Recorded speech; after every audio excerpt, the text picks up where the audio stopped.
Ambalma anga foli bawe Mali kono ani Mali koka ni evewa bambara ka Mali kura kunafunu wati seleni bi kunafunu lakmaba do bena talike nunu deka farafina selandonata nyuandamba mi tumbe ka ke kodiwari ka ufe kunchera kunu ni kodiwari jamana ka sebagaya ye Nigeria jamana ka vewa ka kunafuni dila Chaka Traoré alebina o kunafuni laban lase amapi jamu kan kono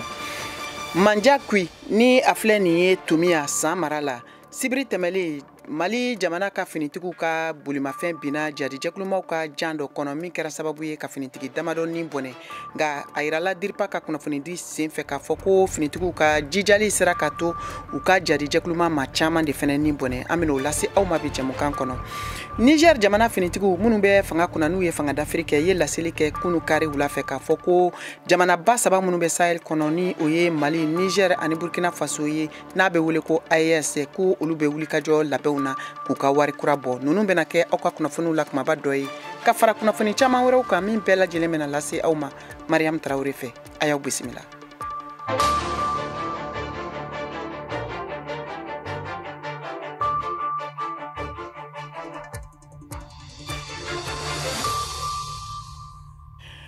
Nɛgɛ ɲɛ 17 tana gosira Welesebugukaw fɛ ani Bamakɔ o waati kelen bɛɛ bɛ wuladɛgɛ ɲɛ 12 ma Washington DC Amérique jamana faaba kɔnɔ an balimaw a y'aw bisimila ko kura bin tɛnɛ n'o bɛ bɛn février kalo tile 12 san 2024 ma Mariam Traoré ale de bɛna Mali kura kunkun a n'a ɲɛɲɛ tɛntɛn ka bɔ studio 6nan na VOA soba kɔnɔ Washington DC aw ka kunnafoniw filɛ farafina ɲɔgɔndanba min tun bɛ ka kɛ kɔriwari jamana kan sena dolantan kun kan ni a bɛ wele ko Coupe d'Afrique des Nations CAN san 2023 o ɲɛbila baaraw bɛɛ lajɛlen kun cɛra kunu ni kɔriwari jamana yɛrɛ ka sebagaya ye Nigeria jamana kan 2-1 a yirala o kɔnɔna la k'a fɔ nisɔndiya kɔni ma tɔ to ko la kɔriwari jamana kɔnɔ VOA ka kunnafoni dila min bɛ kɛnɛ kan ye Chaka Traoré ale ye kunnafoni laban minnu sɔrɔ an k'o lamɛn.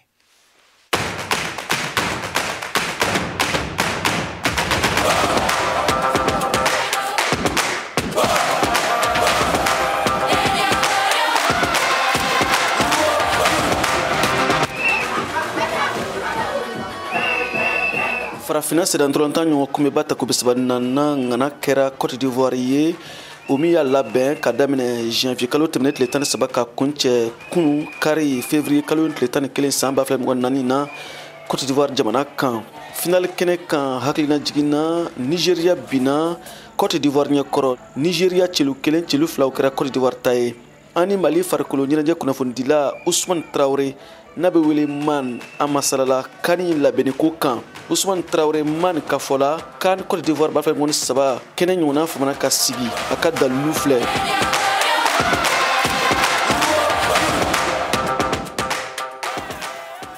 Côte d'Ivoire ka coupe in kɛra mun ye an ka fɔ a ɲɛ kan a kɛra pour que a ɲɔgɔn kana kɛ depuis Coupe d'Afrique daminɛna Coupe d'Afrique ma organiser ka ɲɛ ka tɛmɛ a kan a ma deli ka kɛ a ma organiser ka ni niveau bɔ a ma deli ka kɛ. Cogo di tan? Parce que i bɛ fɛn o fɛn dɔn n'a bɛ don bɔlɔntan kɔnɔ a bɛɛ kɛra a fɔlɔ ye mun ye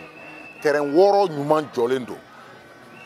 a dugu bɛɛ la sira belebelebaw de bɔlen don ka tila ka bisiw ni mobiliw bila sira kan ka mɔgɔw dɛmɛ ka se ka baaraw k'a kan jamana ka développement o sirila la ɲɛtaga jamana ka ɲɛtaga sirila la jamana ɲɛmɔgɔ yɛrɛ y'a fɔ ko jamana ka ɲɛtaga de don bon o yɔrɔ fana b'a la parce que jamana kɔnɔdenw fana bɛɛ y'o minɛ dɔnkilidala mun ye dɔnkili da a ka ca dɔnkilidala 50 ye minnu ye dɔnkili da Côte d'Ivoire éléphant na mun ye dɔnkili da coupe in na pour que cogo min coupe in ka ja radio bɛɛ télé bɛɛ de b'a kuma fɔ bɛɛ de b'a baara kɛ ko minnu bɛ kɛ don o don ka fɛnw bɔ k'a yira mɔgɔw la assemblée tɛ assemblée sénat tɛ sénat ye présidente tɛ primature tɛ ministre bɛɛ de sen b'a la i mana don hali kariw kɔnɔ i b'a sɔrɔ maires ni denmisɛnnin kuntigiw ni muso bɛɛ de bɛ fɛn dɔ la ko les éléphants allez les éléphants an ma ɲi nka an bɛ taa ɲɛ. hali kunnafonidilaw fana cayara ka tɛmɛ san tɔ ta kan. oui nin fana ɲɔgɔn ma deli ka kɛ pour le moment ka Coupe d'Afrique kunnafonidila min nana ani min ye accréditation ɲini a ɲɔgɔn ma deli ka kɛ dans l'histoire de la Coupe d'Afrique. Coupe d'Afrique depuis a sigira depuis 1957 fo bi a ɲɔgɔn ma kɛ. ta ko bisabanana ye. bisabanana a ɲɔgɔn ma deli ka kɛ donc Alassane Ouattara n'ale Côte d'Ivoire président a y'a bila hukumu mun kɔnɔ a ye baara la yɛlɛn sanfɛ kosɛbɛ mɔgɔ min bɛ se ka ko a la a bɛ gɛlɛya parce que a ye fɛn bɛɛ kɛ pour que a ka ɲɛ wa a ye fɛn bɛɛ kɛ a ka équipe fana ka coupe sɔrɔ. terrain ko de ka ɲi tiɲɛ yɛrɛ la. terrain kuma tɛ o ni k'i bɛ terrain fɔ terrain ninnu ye a fɔ cogo min na nin ye terrain kuraw de ye an b'a fɔ cogo min na parce que terrain kura ninnu na norme internationale de b'a norme FIFA de b'a bɛɛ la a bɛ komi an ka 26 mars bɛ cogo min na n'u ma ɲɛ an ka 26 mars an tɛ ɲɛ n'u ye tellement k'a kɛlen don ka ɲɛ donc n bɛ fɛ k'a fɔ de u ye fɛn min kɛ nin ye ça fait u bɛ san 20 kɛ nin kɔfɛ u mago tɛ se balontan baara fɛn foyi kɛli la bilen n'u tɛ donc pratiquement c'est la meilleure CAN ma deli ka organiser ka ɲɛ ka se nin niveau ma honnêtement n'a fɔra an k'a fɔ hali n'o y'a sɔrɔ tuma dɔw la n'i y'a kuma fɔ a bɛ dɔw gêner dɔɔni mais tiɲɛ de don. hakilina jiginna farafina jamana mɔgɔ de naani de y'u niyɔrɔ ta kani kɛnɛ kan Côte d'Ivoire jamana kan Mali tun bɛ a kɛnɛ kan nka Mali binna quart de finale ɲɔgɔndan na Côte d'Ivoire ɲɛkɔrɔ Mali celu 1 celu 2 o kɛra Côte d'Ivoire ta ye a don VOA Bambara tɔgɔ la Abidjan kan kɛnɛ kan Côte d'Ivoire jamana kan Siaka Traoré ka laseli don an lamɛnnen don VOA baaraɲɔgɔn rajoso Albayani kan kani hukumu kɔnɔ ala ka kan wɛrɛ yira n na n'o ye san 2025 kani ye Marokukaw fɛ yen.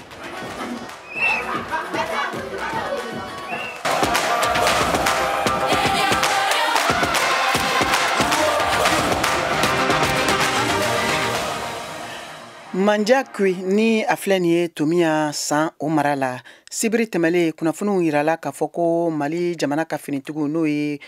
faamaw ye olu ka convoi dɔ binna jɛkulu maramafɛntigiw ka jan dɔ kɔnɔna la wa min kɛra sababu ye ka finitigi damadɔ ni bɔnɛ o sen kelen fɛnɛ fɛ DIRPA n'o o ye finitigiw ka kunnafoni di so ye laseliw kɛ k'a fɔ ko finitigiw ka wulikajɔ jija sera ka to u ka tigɛ kɛ ni ka jadi jɛkuluma ma caman wɛrɛ olu ni bɔnɛ a nɔgɔnin fɛ Mariam Traoré VOA Bambara tɔgɔ la ka bɔ Bamakɔ ale b'o kunnafoniw lase. Mali Euromasiri tabaw ka ɲɛma état-major de l'armée ale ye ɲɛfɔli kɛ u ka kunnafoni di sɛbɛn kɔnɔ a ka fɔla ko sibiri tɛmɛlen u ka wulikajɔ baaraw senfɛ yasa ka jamanadenw n'u burufɛnw lakana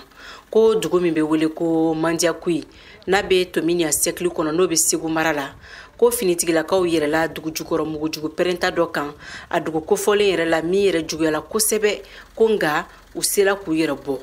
a y'a yira k'a fɔ ko ni walikɛla ka soldasiw taatɔ to Mandiakouyikaw ka sugu lakanani baaraw de la o don kelen fɛnɛ na n'o ye sibiri don ye ko soldasiw taatɔ la Menaka mara la ni balow ye ko banbagaciw ye janda u ɲɛ kilomɛtiri 60 yanni ka se Menaka ma k'u ye maa caman daji ni majugu ninnu na u ka baaraw senfɛ état-major de l'armée ale ka fɔla a ka kunnafoni di sɛbɛn kɔnɔ ni wale in kɛtɔla sibiri don min ye kulu marifatigi murutilenw fɛnɛ ye olu ye sɛbɛn bɔ ka bin min kɔnɔna na u y'a yira k'a fɔ k'u tun ye Mali worojuguyafan sirabakana minnu tigɛ maaw la kabini desanburu kalo ban wagati ko k'a daminɛ Algérie dancɛ la fo ka taa se Gao ani Tombouctou maraw ma k'a sirabakana bɛɛ lajɛlen labilala kokura maaw ye ni wale min kɛlen filɛ ni maa ninnu fɛ an bɛ se ka fɔ ka sɔrɔ an ma fili sabula Mali worojuguyafan sigida fanba bɛ Mali Euromasiri tabaw olu ka sebaya kɔnɔ kabini san 2023 labanna o kɛlen kɔ k'u tɛgɛ da Kidal mara kan Mariam Kuyate ka lasilikan don ka bɔ Bamako VOA Bambara tɔgɔ la. Hali bi an bɛ to basigibaliya hukumu kɔnɔ jamana kɔnɔna la kamiyɔnba minnu ni olu tun bɛ ka taa ni da dumunifɛnw ye n'u tun bɛ ka bɔ Gawo k'u kunda Menaka kan ni u ka wulikajɔ baara daminɛna février kalo tile 9 san 2024 a yirala k'a fɔ ko ni kamiyɔn kofɔlen ninnu kɔni sera ka don Menaka mara la basigi kɔnɔna la ka sɔrɔ baasi si ma ye a koɲɛ la o nɔgɔnin fɛ a kamiyɔn kofɔlen kelen segintɔ ni da dumunifɛn sira wɛrɛw ye ka taa Gawo fanfɛyɔrɔw la ni o kɛra février kalo tile 10 san 2024 bina jadi jɛkuluma ninnu ka jan dɔ kɔnɔna la min senfɛ a yirala k'a fɔ finitigiw ye wulikajɔ sabati o yɔrɔnin kelen na a nɔgɔnin fɛ Abdul Nasser Idris Maiga VOA Bambara tɔgɔ la ka bɔ Gawo ale b'o kunnafoniw lase. Tile kelen ministru bɔlen kɔfɛ Menaka ka bɛn février kalo tile 7 ma san 2024 camion caman ni Mali sɔrasiw kɔni kun bɛ u nɔfɛ ni ka u lasogo olu donna Menaka ka bɛn février kalo tile 8 ma san 2024 ma o camion nu min ye suma n'a bɛ fɔ a ma ko dɔn o kun bɛ u kɔnɔ tonne 124 o de kun bɛ u kɔnɔ ka kɛɲɛ ni tonne 200 min ni u kan ka nana nin camion masina nu u donna Menaka ka bɛn nin don masina ma 17h wagati o camion nu u donna ka sɔrɔ basi foyi ma u sɔrɔ a Dizatou Sise ni ale société civile ɲɛma dɔ ye ka bɔ Mɛnɛka bɛ a kuma sɛbɛntiya ni ka tila k'a jira k'a fɔ ko suma min nana a tila ni a daminɛna bi ntɛnɛn don février kalo tile 12 san 2024 maa min bɛ a koɲɛ bɛɛ lajɛlen ɲɛma o de ye Mɛnɛka a gouverneur colonel major Amadou Camara. Adizatu Sise an ka lamɛn. État de don ci kana Mɛnɛka kaw ma parasu de convoi de na parasu de taruta kana ne parce que état ye suma bila kana Mɛnɛka tɔgɔ la ton 200 mais sisan ton 100 ani muga ani nani o de sera Mɛnɛka a tɔ bɛ sira la ni convoi mun bɛ kana a bɛ sira la o bɛna n'a tɔ ye. O tɛmɛnen ko ka bɔ yen Buhayina Babi ni ale ye tɔn min n'a bɛ fɔ a ma ko collège transitoire Mɛnɛka o ɲɛma dɔ ye b'a jira k'a fɔ ko nin dɔn in n'o ye dɛmɛ min nana a nana a nakumana ka sabu kɛ min ye sunkalo kɔni a waati sera wa o tɛmɛnen ko ka bɔ yen Sɔrɔdasiw n'o ye Mali sɔrɔdasiw ye n'a bɛ fɔ ko faamaw u ko u jija u ye nin ko in min daminɛ ni ka tugu i ka dɔn kamiw kɔ a kana jɔ. An bɛ Mali ka gouvernement président fo kosɛbɛ Asimi Goïta b'a fo vraiment a ye mun kɛ a diyara n ye parce que a ye ministre 5 ɲɔgɔn na bila ka taa Mɛnɛka ka taa mɔgɔw lamɛn vraiment a diyara n ye kosɛbɛ fɛn bɛ ɲɔgɔn na non an kilila an t'a fɛ a ka jo quoi même dɔn tɛ parce que voix de do parce que bientôt sunkalo bina donc gɛlɛya bɛ fo sisan a escorte ka taa convoi kana donc o do fo sira ka bila parce que tant que ninnu sira ninnu ma bila Mɛnɛka se kɛra véritablement so maintenant b'a ɲini parce que on est content mais baara ka continuer ni cogo la quoi ne bɛ média national média international an b'a bɛɛ fo parce que si nin baara ɲɛna média ninnu do ka tila tugun k'a jira u la k'a fɔ ko communiqué min bɔra février kalo tile 11 san 2024 état major général des armées o de bɛ a sɛbɛntiya b'a jira k'a fɔ ko sɔrɔdasiw ka convoi min taara Mɛnɛka a segintɔla ni convoi wɛrɛ a kɔni a bina janfa dingɛ kɔnɔ an Songo ni Mɛnɛka ni ɲɔgɔn cɛ nka u b'a jira k'a fɔ ko baasi ma kɛ ka sabu kɛ maa minnu kɔni bina o kan n'o ye jihadimaw ye Mali sɔrɔdasiw ye i ka dɔn waleya gɛlɛn sigi u da la n'a bɛ f'a ma ko lourde perte. Abdul Nasir Idrissa an Songo VOA Bambara tɔgɔ la.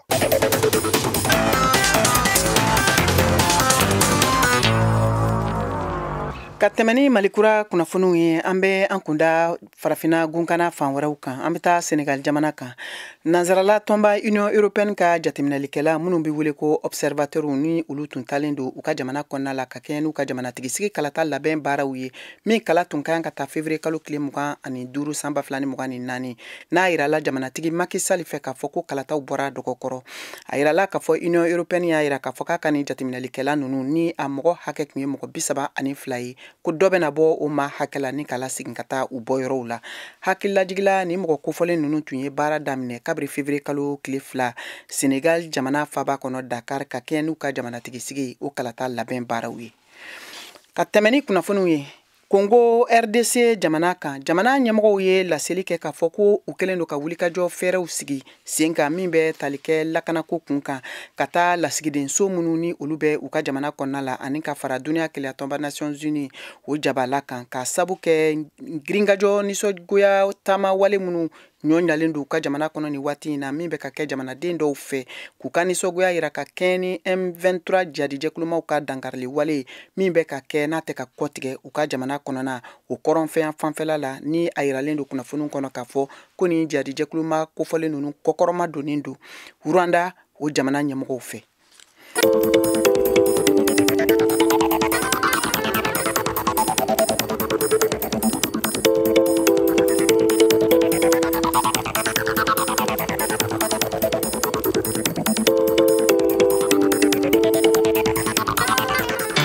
VOA Afrique ni VOA Afrique ye buna adamadenw lafiyara kunnafoniko la. Ayaw bisimila ko kura an b'a lase aw ma k'a fɔ aw sɔgɔlen don VOA Bambara kan Malikura kunnafoniw na ni waati in na a ka radio fiɲɛsiraw bɛɛ lajɛlen kan Bamakɔ n'a lamini aw bɛ se k'an sɔrɔ fiɲɛturukala 102 o fiɲɛsira kan walima aw b'aw sɔgɔ an ka Facebook, YouTube ani Instagram na VOA Bambara. Malikura kunnafoniw bɛ ka lase Mariam Traoré fɛ ni waati in na ka bɔ studio 6nan na VOA soba kɔnɔ Washington DC. An bɛ taa ni kunnafoniw ye Niger jamana kan u ka jamana ɲɛmɔgɔw minnu bɛ fanga kunna ni waati na ni o ye finitigi ɲɛmɔgɔw ye ye laseli kɛ kunu kari wula fɛ k'a fɔ ko jamanaba saba minnu ni olu bɛ Sahel kɔnɔ n'o ye Mali, Niger ani Burkina Faso jamana ye ko ni jamana ninnu n'u ka tɔn bɛ wele ko AES bɛ wulikajɔ ni fɛɛrɛ bɛɛ lajɛlen na walasa ka se k'u yɛrɛ tɔgɔla wari kura k'u bɔ ni k'o labila u ka jamanaw kɔnɔna la. Kayatu Traore, VOA tɔgɔla ka bɔ Washington, ale b'o lase.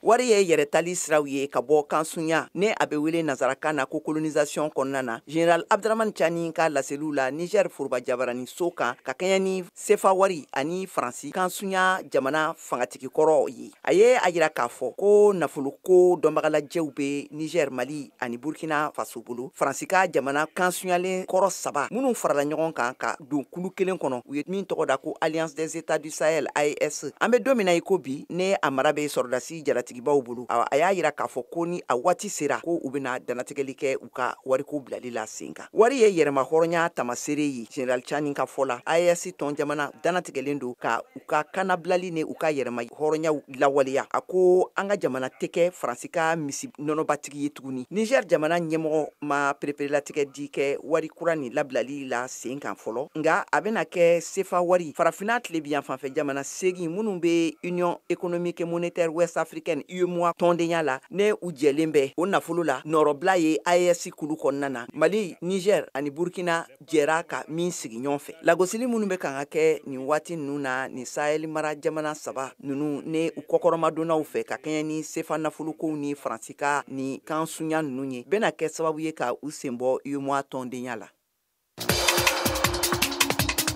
Aw de bɛ kunnafoni mɔlen sɛnsɛnlen di anw ma bamanankan na. VOA Afrique filɛ nin ye 102 fiɲɛ sira kan Bamako, Mali la. Kunnafoniw y'a yira k'a fɔ ko Mali surakaw ka fara ɲɔgɔn ka tɔn min ni o sigilen don jamana kɔnɔna la ni olu tun kelen don ka u ka siraba belebele tigɛ min daminɛna kabiri desanburu kalo laban waatiw la ko kunnafoniw dira min latɛmɛna AFP ka kunnafoni disow la bi ntɛnɛn sɔgɔma k'a fɔ ko a yirala bataki kɔnɔ ko nin sira ninnu bɛɛ lajɛlen labilala walasa maaw ka se k'u ka taa ni ka segin sɔrɔ a siraba kofɔlen in kan. Modibo Dambele, VOA tɔgɔla, ale b'o lase. Ni hakilila in tun bɛ boli sansara bolili sira fɛn fɛn bɛ bɔ ka taga fo Mali ni Algérie jamana dancɛ la ka ɲɛsin Tombouctou ani Gao ma. Ni laseli kɛra CSP fɛ ni o ye cadre stratégique permanent marifatigi jɛkulu olu ka bolofara dɔ. Marifatigi jɛkulu Mali kɔrɔyanfan dugu caman bɔr'u ka mara kɔnɔna la san 2023 wagati Mali jamana ka saridasiw kɛlen ka larawuli baara daminɛ mun falenna ni Kidal minɛni ye ni o tun dagayɔrɔba ye ani ni Mali ka yɛrɛma kana bɔli ale tun kɛlen ka dan sigi o koɲa la. Ni sansaran sigili tun dabɔra o ka kuma la ko ka se ka fiɲɛ tigɛ Mali camancɛ fanga la ani k'a yira k'a fɔ ko Mali finitigilakaw ko fɛnba t'u ka mara kɔnɔna la n'a bɔra duguba kɔnɔnaw la ko ni sansaran wulili ka bɔ ko a dabɔra yasa ka se ka dɔ bɔ fasojama ani jagokɛlaw olu ka degu la ni hakilila in a kɔlɔlɔ bonyalolu kan kosɛbɛ. Almu Ag Mohamed ni o ye CSP ale ka kuma la tɛmɛna ye a ye mun fɔ AFP ye. Mankan wulilen utukalo san 2023 san 8 madali kɔfɛ marifatu ani faso ni ɲɔgɔn cɛ olu minnu tun bɛ kan ka ɲɔgɔn sama jamana ka maraliko koɲaw kan ani sarasukan minnu ni jinuya jamanaw ka keleya tɔnba tagara k'a to nana to u bɔra Bamako. U y'a yira k'a fɔ ko sansaran sigili dumunifɛnw kan ani bolimafɛnw yɔrɔ la yɔrɔ mun ni jihadi mankan bɛ yen kɔrɔlen.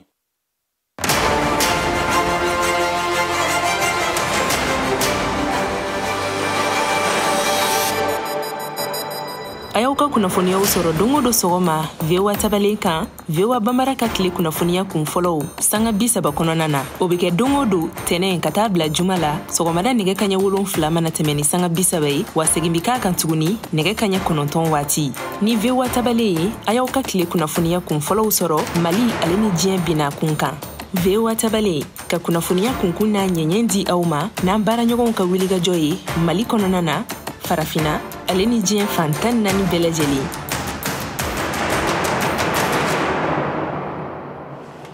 Ameriki jamana ka ministriso ɲɛmɔgɔ Lloyd Austin kunnafoniw y'a di bi ntɛnɛn sɔgɔma k'a fɔ ko a ladara kokura dɔgɔtɔrɔso la ka sabu kɛ ko a ka kɛnɛya ko o sabatilenba tɛ. Kunnafoni laban minnu bɛ u koɲɛ ka Kayatu Traore ale b'o lase.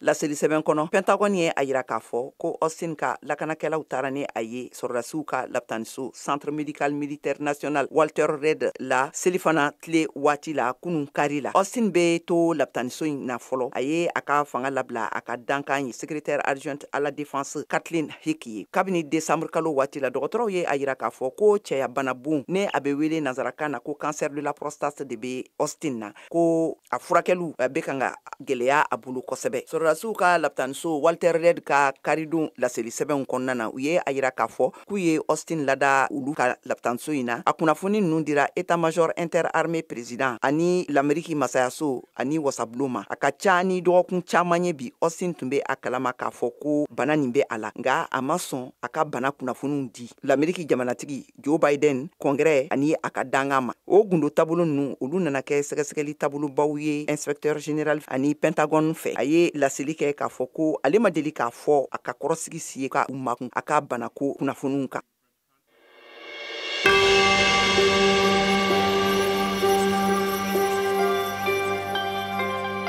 Ne ye Jɛnɛba Lobo Tarawele ka bɔ Kayi. Radio kɛni a bɛ dugu kunnafoni di, a bɛ jamana kiban kunnafoni di, a bɛ duniya ferekɛ naani bɛɛ lajɛlen kunnafoni di. Ni président kumana u bɛ kuma radio la an b'a lamɛn, an bɛ ministrew ka kumaw lamɛn, an bɛ kuma bɛɛ information bɛɛ sɔrɔ à travers la radio.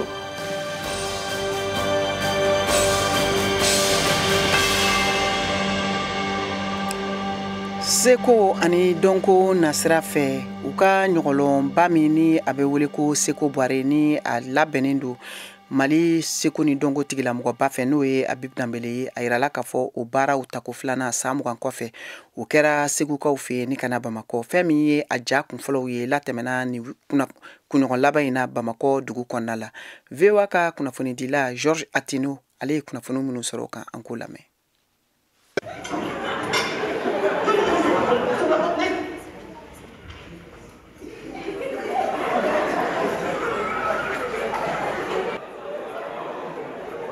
San mugan kɔfɛ Seko Buware ka tariku seginna ka na tuguni wa o jamana in jirali fɔlɔ yɛrɛ kɛra Bamako mun senfɛ jama bɔra kosɛbɛ ka na ni jamana in lajɛ. Filmu in épisode fɔlɔ o bannen kɔ maa caman kɔni olu bɔra u nisɔndiyalen u y'u ka sewa kofɔ. Nimisi wasara a bɛ conseil di mɔgɔ ma a bɛ mɔgɔ lajoie. C'est tellement professionnel que i tɛ nata américains na i tɛ nata chinois la i tɛ nata hali nigériens na minnu bɛ ka film ba kɛ. Filimi kɔni a diyara an kɔni tɛ se ka foyi fɔ. Filimi kɔni a diyara yɛrɛ. Wala an kɔni bɛ mun fɔ mɔgɔ ye dɔrɔn donc bɛɛ ka na filimi lajɛ a tɛ tɛmɛ kan donc surtout jamana bɛ situation min na. Abibu Danbele n'ale bɛ ka Seko Buware jɔyɔrɔ fa jabarani la Amadou Kasoge fo ka taga se Kari Kulibali ma olu sen bɛ ni jamana in na o mun tilalen bɛ ka kɛ épisode 7 ye n'o kelen kelen bɛ taga fo miniti 26 la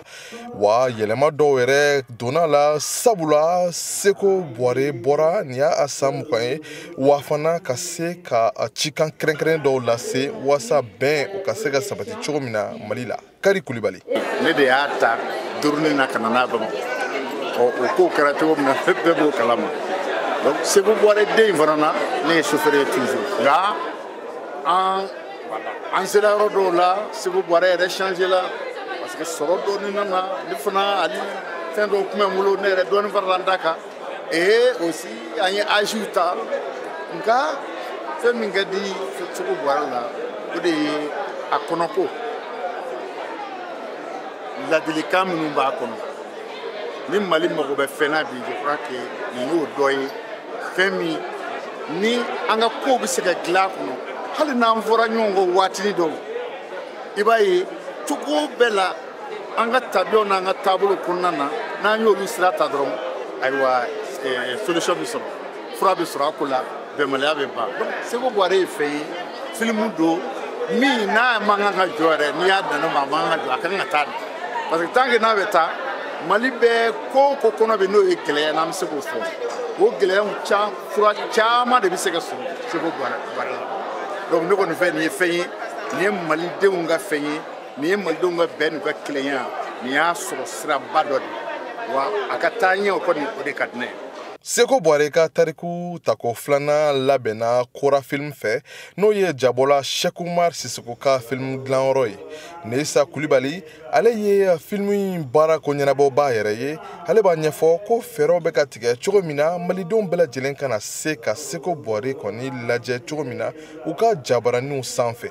An dayɛlɛlen no teleso bɛɛ ye. Ani dɔw bɛ kuma na, ani dɔw avancera, ani dɔw ye contrat signé, mais an dayɛlɛlen no teleso bɛɛ ye. Fo mɔgɔw k'o de faamuya. Mɔgɔ ni tele kelen tɛ se ka baara kɛ. An dayɛlɛlen do teleso bɛɛ ye. Fɛn o fɛn bɛ fɛ ka Seko Boire bɔ, an yɛrɛ ka hakilina ye bɛɛ k'a bɔ a ka jɛnsɛn ka taa fan bɛɛ fɛ. I b'a fɔ bɛɛ ye fɔlɔ ye cogo min na, bɛɛ ka se ka filanan fɛnɛ ye ten. Sisan alhamdulilayi, filanan in wagati bɛnna ni teleso cayara, réseaux sociaux, web TV bɛ yen, fɛnw bɛɛ bɛ yen nɔ. Donc alhamdulilayi, an ka hakilina ye sisan ani bɛɛ ka baara kɛ ɲɔgɔn fɛ, bɛɛ bɛ se ka Seko ye cogo min na. O de y'an ka hakilina ye. Yani o cɛ, Seko Boire film baara bɛɛ lajɛlen kɔni kan ka ban fɔlɔ, nka o bɛɛ n'a ta film dɔnbaga ŋana dɔ kɔni y'a lase k'a fɔ ko hali n'o y'a sɔrɔ kɛrɛnkɛrɛnya la ko filimisɛnnin dɔw b'a la, nka ko ka kɛɲɛ ni ɲɔgɔnnɔbɔlaw olu ka baara ɲuman ye ko Seko Boire tako filanan kɔni sira sɔrɔ kosɛbɛ. Georges Atino, VOA Bamana tɔgɔ la, Bamako.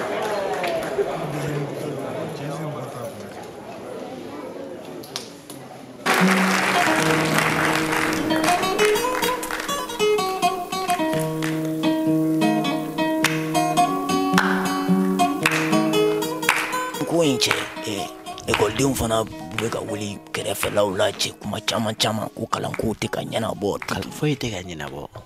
A bɛ ɲɔgɔn k'olu ka gɛrɛw fana banna. O tɛ ban fo ka taa diɲɛ ban. Cɛ Mali kan, o tuma Mali kalanko ne ye jamana o jamana ye télé la, ne ye Guinéenw ye olu ka tenini wallahi dulɔkini ye jɛmani ye, tafini ye bulalamani ye, walima jepuni ye bulalama ye, kulusini ye bulalama ye, cɛmaninw bɛɛ la diɲɛnatigɛ maa bɛɛ ka écoliden ye ko kaɲi ni maliyɛn ta ye. Organiselen hali Abidjan. Wa kalabilatini de b'o bɛɛ kan k'a sɔrɔ a compléni yɛrɛ tɛ tɛmɛ 1500 ka san kɔnɔ i b'o den fila tigɛ wuladanin fɛ n'i ye min ko n'o jara i b'o dɔn i bɛ dɔ wɛrɛ dɔn nka anw da kɔmatakisi bɛ taa donso fini ɲɛ koyokoyolen dɔ dilan ka t'o di denmuso ma i bɛ jateminɛ kɛ koyi u bɛ to ka taa ka zone na yan u bɛ to ka taa kɛ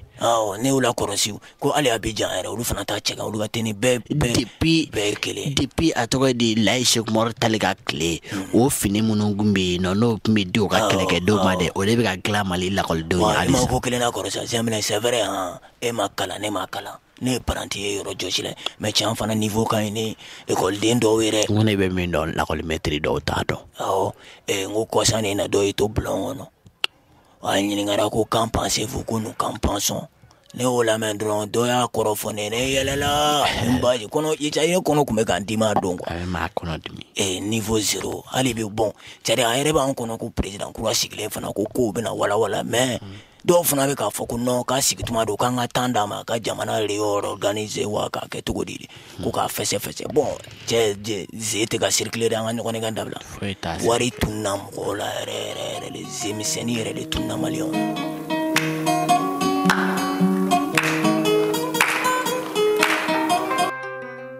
Ayiwa an balimaw a y'a faamu cogo min na nin de bɛna dan sigi an ka bi Malikura la k'a lase aw ma k'a fɔ an ka bi jɛmukan lakumabaw tun bɛ tali kɛ min kan o de tun ye farafina sennadolantan ɲɔgɔndanba min kuncɛra Côte d'Ivoire kaw fɛ yen ni Côte d'Ivoire jamana yɛrɛ ka sebagaya ye o fɛnɛ kɔfɛ Manja Kui Mali jamana finitigiw olu binna jatijɛkulumaw ka jan dɔ kɔnɔ Tumi y'a san o mara la ka fara o kan Niger jamana ye laseli kɛ kunun kari k'a fɔ ko fɛn min ye AES jamanaw ye minnu bɛ Sahel kɔnɔ n'o ye Mali Burkina ani Niger ye k'u bɛ fɛɛrɛ ni wulikajɔw la cogo min na u yɛrɛ tɔgɔla wari u bɛ se k'o bɔ ninnu de bɛna dan sigi aw ka bi Malikura kunnafoni na min labɛnna se k'aw ka cɛjan Cheick Thiro fɛ jamukan lasera aw ma Mariam Traoré fɛ aw ni ce aw ka kulomajɔ la aw k'an bɛn waati wɛrɛ